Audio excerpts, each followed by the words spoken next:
The Memoirs of Sherlock Holmes by Arthur Conan Doyle. Narrated by Peter Silverleaf. 1. Silver Blaze. "I am afraid, Watson, that I shall have to go," said Holmes, as we sat down together at our breakfast one morning. "Go? Where to?" "To Dartmoor, to King's Pyland." I was not surprised. Indeed, my only wonder was that he had not already been mixed up in this extraordinary case, which was the one topic of conversation through the length and breadth of England. For a whole day my companion had rambled about the room with his chin upon his chest and his brows knitted, charging and recharging his pipe with the strongest black tobacco, and absolutely deaf to any of my questions or remarks.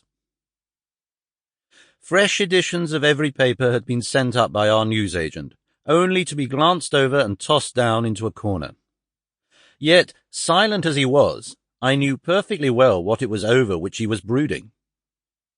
There was but one problem before the public which could challenge his powers of analysis, and that was the singular disappearance of the favourite for the Wessex Cup, and the tragic murder of its trainer.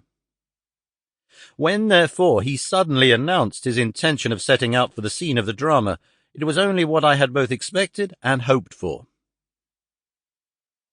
"I should be most happy to go down with you if I should not be in the way," said I. "My dear Watson, you would confer a great favour upon me by coming, and I think that your time will not be misspent, for there are points about the case which promise to make it an absolutely unique one. We have, I think, just time to catch our train at Paddington, and I will go further into the matter upon our journey. You would oblige me by bringing with you your very excellent field-glass." And so it happened that an hour or so later I found myself in the corner of a first-class carriage flying along en route for Exeter, while Sherlock Holmes, with his sharp, eager face framed in his ear-flapped travelling cap, dipped rapidly into the bundle of fresh papers which he had procured at Paddington.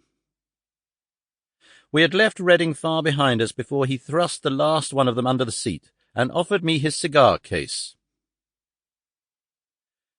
"We are going well," said he, looking out of the window and glancing at his watch. "Our rate at present is 53.5 miles an hour." "I have not observed the quarter-mile posts," said I.